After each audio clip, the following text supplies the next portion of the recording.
Hello, One Book, One Norristown community. I am Abigayle Burton, and I will be reading chapter 3 of Lorraine Carey's novel, The Price of a Child. As a reminder of where we left off last week, here is a brief recap of chapter 2. In chapter 2, Stand, Nij Nag continues to play messenger, alerting a number of vigilance committee members to Ginny's plight. Pennsylvania law allows Ginny to take her children and walk away to freedom. William Still and Passmore Williamson approached Ginny on the deck of the ferry bound for New Jersey and inform her that she can accept freedom by standing and leaving her owner. Despite Jackson's protest that Ginny belonged to him and will lose her youngest child if she leaves, Ginny stands and walks away with her two children, assisted by five African American porters. Despite Jackson's attempt to stop them, Ginny and her children ride off a carriage driven by Tyree quick and begin to breathe freedom. Okay, let's start. So, chapter 3, The Quick and the Dead. Tyree and Sherry let William Still out at his office and said goodbye. He was leaving the fugitive in their care, and they decided to take them along to meet the Quick family, according to plan at the cemetery. First, Tyree and Sharik stopped briefly at Sharik's stable and traded the carriage for a wagon, which would be less conspicuous. They sent the Tobbies down the street to fetch a new wineskin from the Italian leather dealer, and then they changed vehicles cautiously at the back of the stable, with the carriage shielding both wagon and fugitives from view from the street. Although Although the wagon did not have a false bottom, there was a square lower compartment that Sharkey used to transport his brothers out to fancy houses.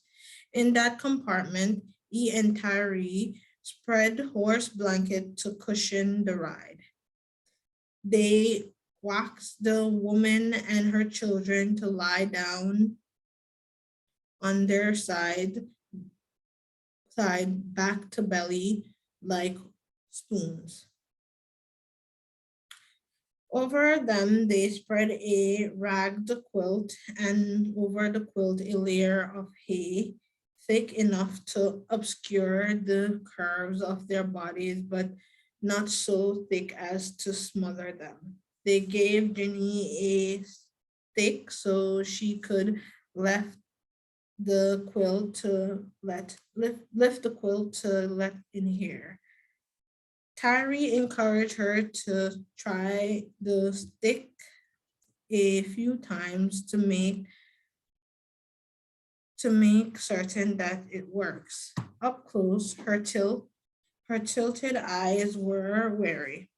She worked and she worked the stick with fing, she worked the stick with fingers as long and spare as his own. She was handsome, bigger than she'd seemed from distance. Her features, her body, and animated by a watchful intensity. Tyree smiled to reassure her, and she nodded. They exchanged names. The bloodshot eye were taking his measure. When the Todds returned with the skin, Tyree filled it with fresh water. They looked puzzled as having been sent to buy the thing and a little put out. Shar- Sharky joked that he hoped that by the time they took the first sip, the water would have turned to wine. The Tubbies, who started their days with win mugs of ale, laughed heartily. The wagon was on its way when Tyree asked, "How long they been working for you?" 30 some years. Your father hired them before I took over the stable. The Tubbies had killed their master years before in Delaware. That was common knowledge. I'd hate to have my life depend on those two. Sharky laughed aloud. Well, that's it, isn't it? He looked aside at Tari and made a face of grim amusement. I'll tell you what they told me 20 years ago. They worked for me for 5 or 10 years before I had the nerve to ask them about it. They said the old man was sick and wanted to ease his mind, so he told them where their freedom papers were. And now he had loved their mother and all this horse shit. Boy, oh boy, that was a big mistake. Why'd he just say, "Shoot me, boys"? Why'd he just shoot his own damn self? They shout with laughter. The horse picked up their pace and they laughed some more. What did they do to him? Tari asked more seriously, held a pillow over his face, that's all. The way they tell it, they waited till he was asleep. They were 11 or 12 at the time when your father met them. They were 13 or 14, I think, scrounging for food, running errands for scraps. They were skinny and pitiful. Manny said they looked like rats, with that black hair and little tiny eyes. Just the way they act now. You know what I mean? I know just what you mean. Tyree bare his teeth like they did. It was their one movement for smiling and laughing, for communicating the ironic contempt in which they had held most of humanity. Sharky nodded. Oh, huh. Daddy hired them because he figured he could. What make what make them his creature? That's it. And two of them for the price of one. Harry pursed his lips. And when and he was right, wasn't he? For years, Manny had hired them to collect rents from his alley house.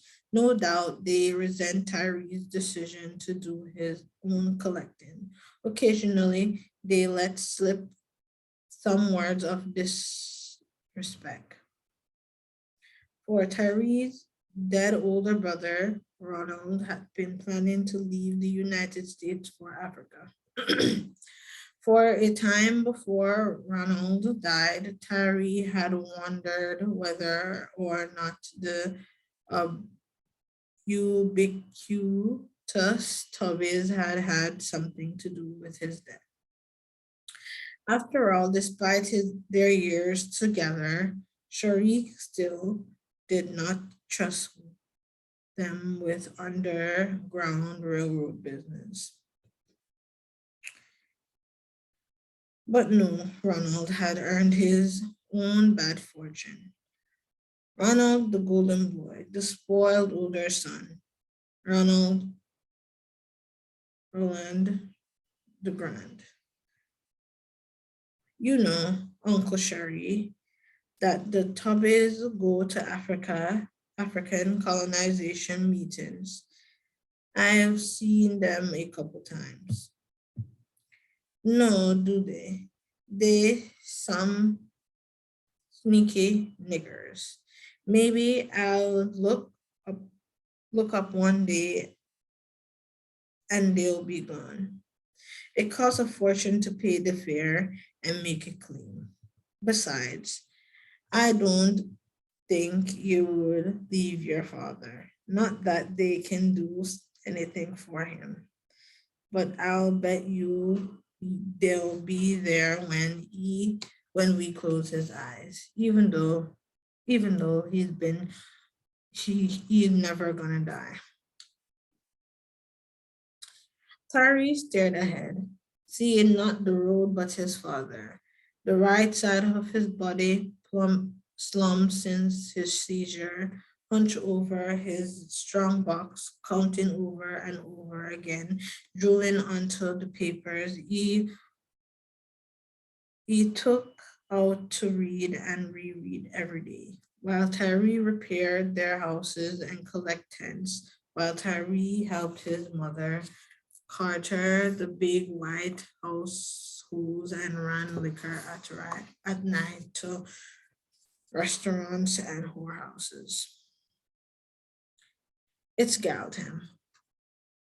The family money was the most closely guarded of his father's several secrets. Money, or rather the family's need for it, was Manny's objections to Tyree working too much or too conspicuously with the Underground Railroad, and especially their vigilance committee. Like other educated free men of his generation, Tyree wanted to participate in the furious political action. His parents begged him not to work so publicly that he offended their pro slavery white customers, the best paying people in the city. We were, we had to, if we had to depend on your radicals for our catering business, we had starved 20 years ago. We'd starved 20 years ago.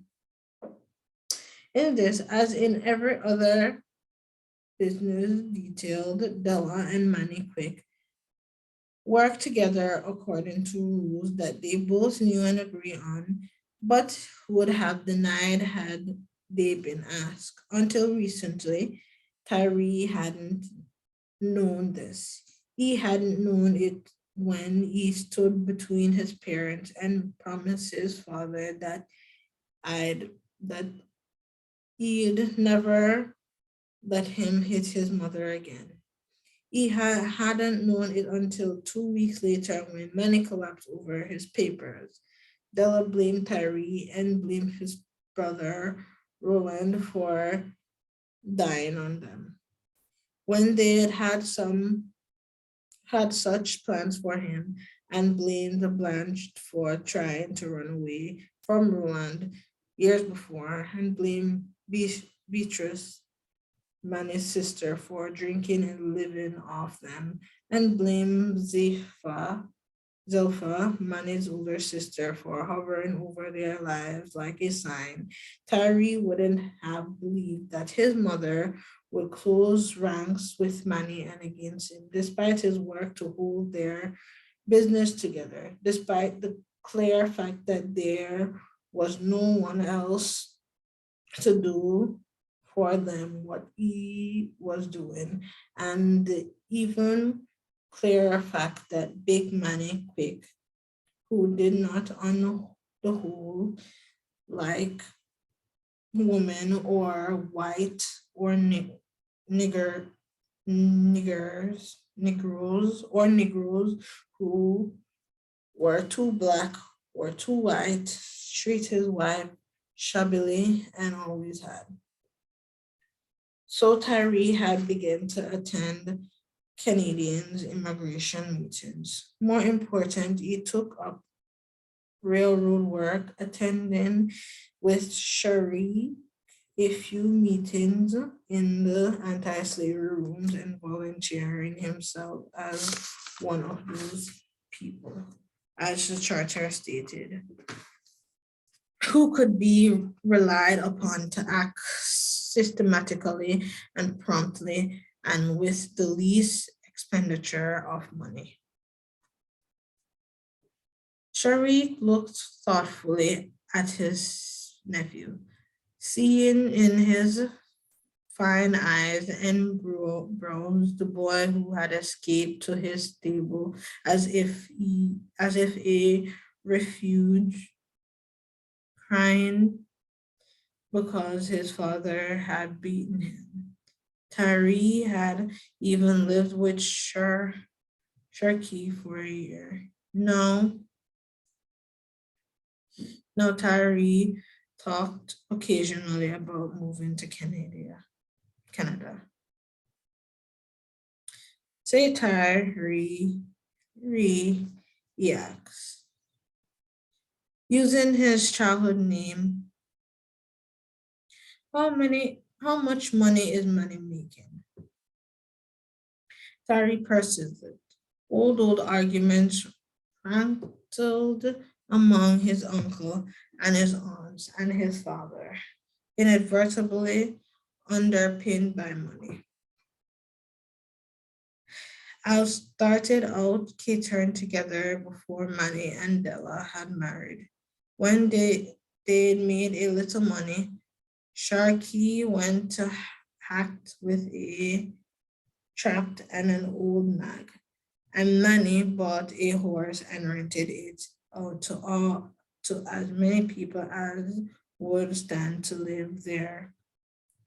Transcendence, runaways, Irish immigrants, poor black people paid him by the week, and within 2 years he had enough to buy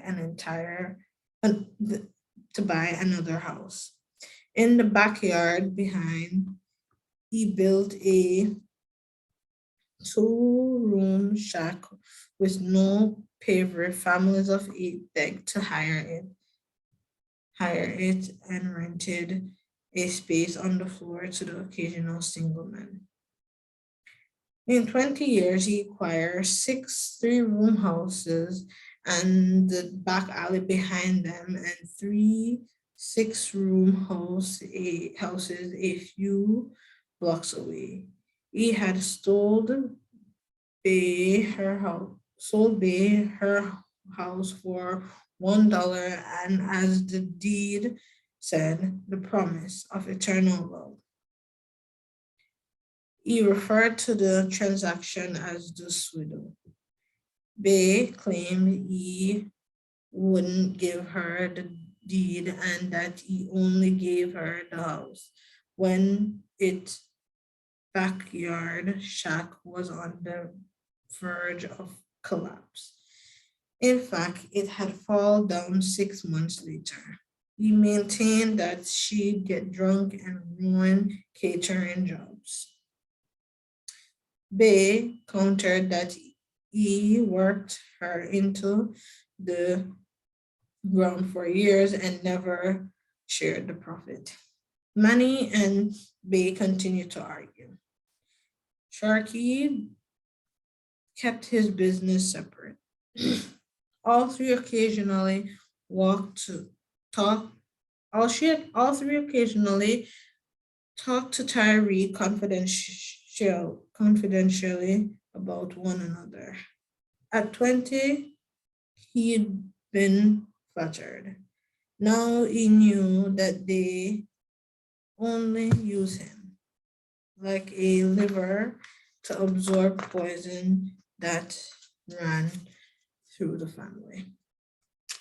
He no longer listened to everything they had to say, and he no longer told everything he knew. In answer to Sharky's question, Terry shrugged and opened his palm. I know this. No.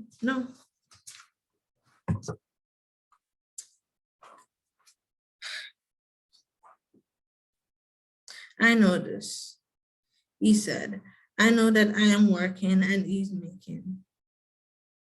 I know that I turned over the money to my mother and him, and they sat together over the strong box. Like they always have, I know that I get paid just like the Italian who brings us tomatoes.